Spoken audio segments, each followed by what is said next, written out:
Hi,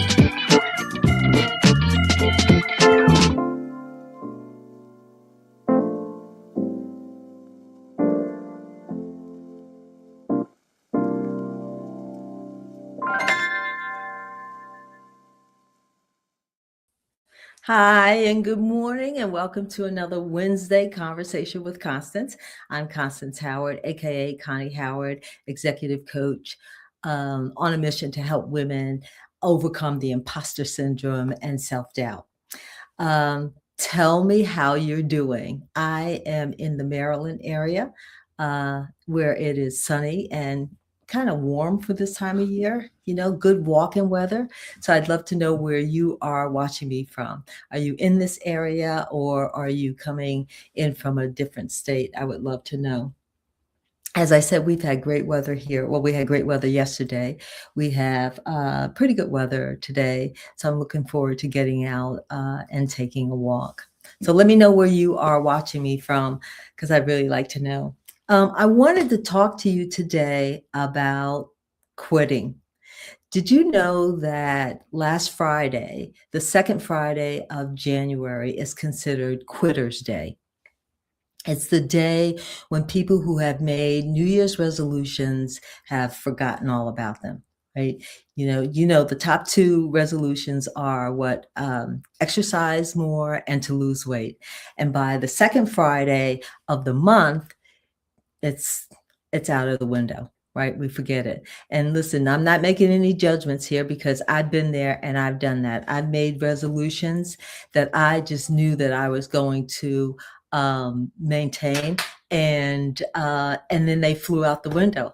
Hi, Paula. Thank you for joining me. Paula is in the DMV area with me, so it's a great day. And Paula also has a podcast that's coming up at 1:00. So I'm going to ask Paula to put it in the chat, because she has a really good podcast, and I want to share that with you. So Paula, when you get a chance, drop that in the chat section so that people can take a look at your work as well.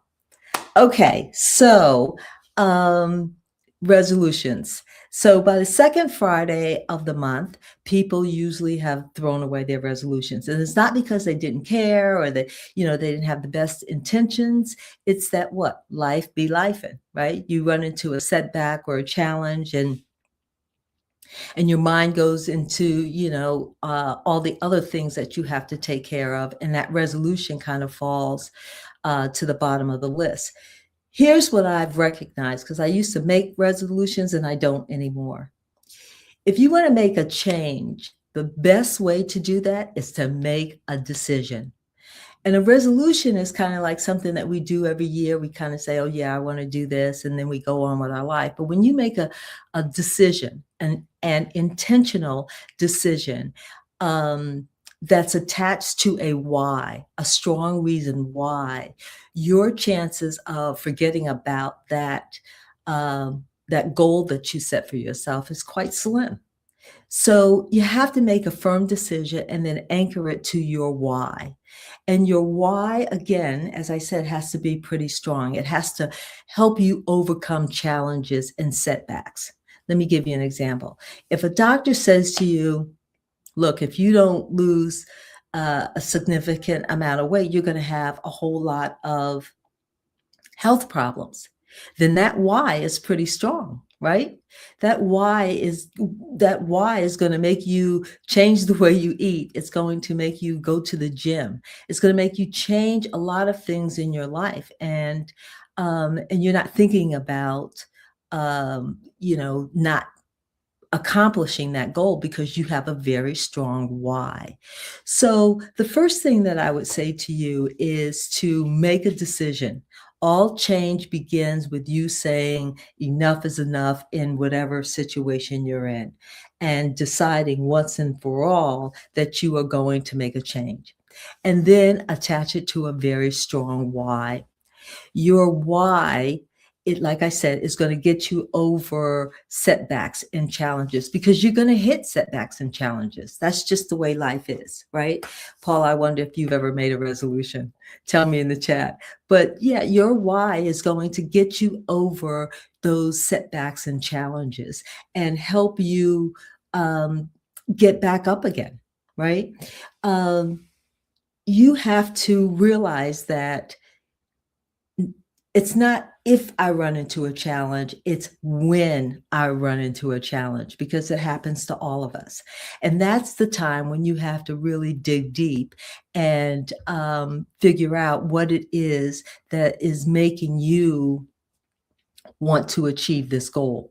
So I want to give you two words today that I think will really help you. And they're two very simple words. And so when I give them to you, don't roll your eyes, okay? The two words are try again. Try again. And that I want you to sink that in your mind, because if you are trying to achieve a goal and you hit a challenge, you have to think in your mind that I'm just going to try again. You have to recalibrate your strategy. Maybe you make a pivot. Maybe you change, how you are thinking about, check your mindset. What are you thinking about as you go about making this change? Maybe your strategy is off just a little bit and it needs to be tweaked, but you don't stop. You don't quit.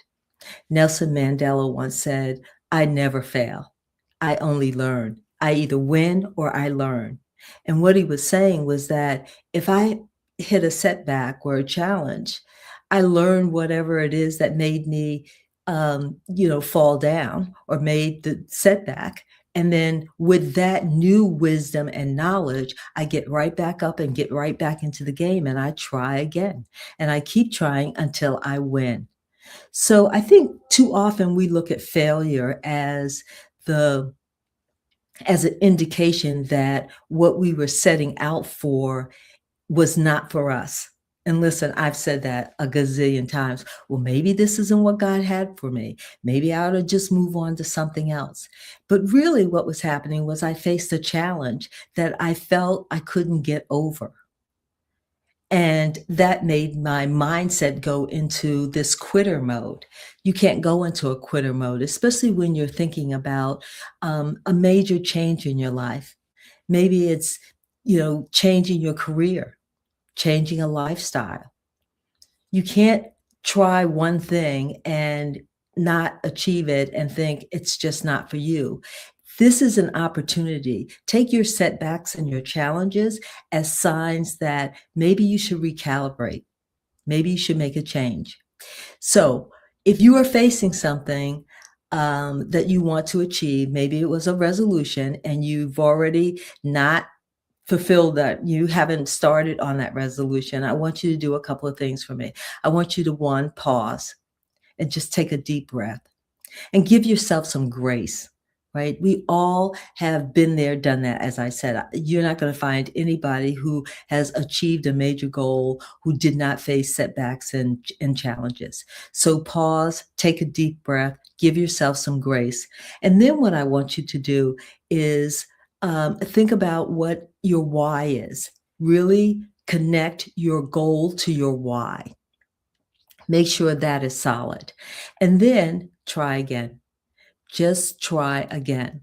And here's what you're going to find by trying over and over to achieve your goals. One, you're going to build resilience, right? That's the kind of hard skin that you're going to build up over time.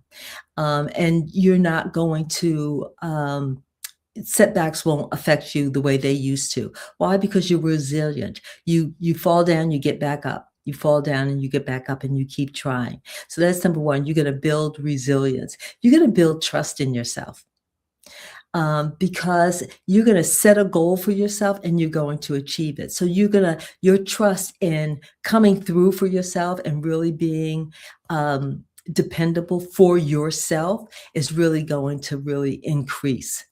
And you're going to come a step closer to becoming the person that you want to become.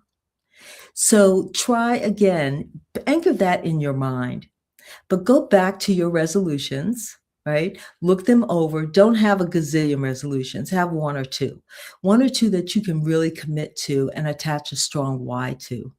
And then tweak your strategy.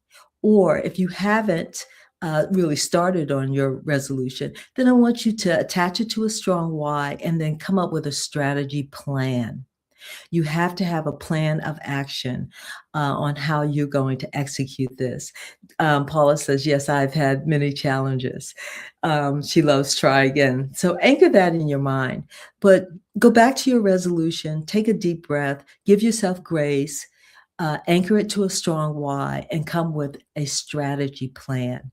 It doesn't help that you are going to have something that you hope for and you don't have a plan of action on how you're going to achieve it. And trust me, this whole idea of trying again is really going to give you permission to face your setbacks and to keep going and not be ashamed of them. There's no weakness in trying again. Think about all the athletes who, didn't achieve it in, this season. They come back in the next season and they try again. And then suddenly, they're on top. So think about your resolutions. Don't give up on them. Go back to them, connect them to a strong why, come up with your plan, and then what? Try again. I hope this has helped you. It helped me enormously. So I want you to put it in the chat what you're going to, what your resolution is or what the goal is that you want to achieve. And tell me how you feel about this whole idea of try again, because I really think it's going to help you. Now, before I let you go, I want you to hit the subscribe button and click the bell so you'll be notified when any new episodes are posted. And also, if you'd like to talk with me, head over to my website, constancehowardllc.com, and you can book an appointment to talk with me one-on-one. Thanks for watching. I so appreciate your support. Paula, thanks for being here today. I hope to see you next time. Take care, everybody.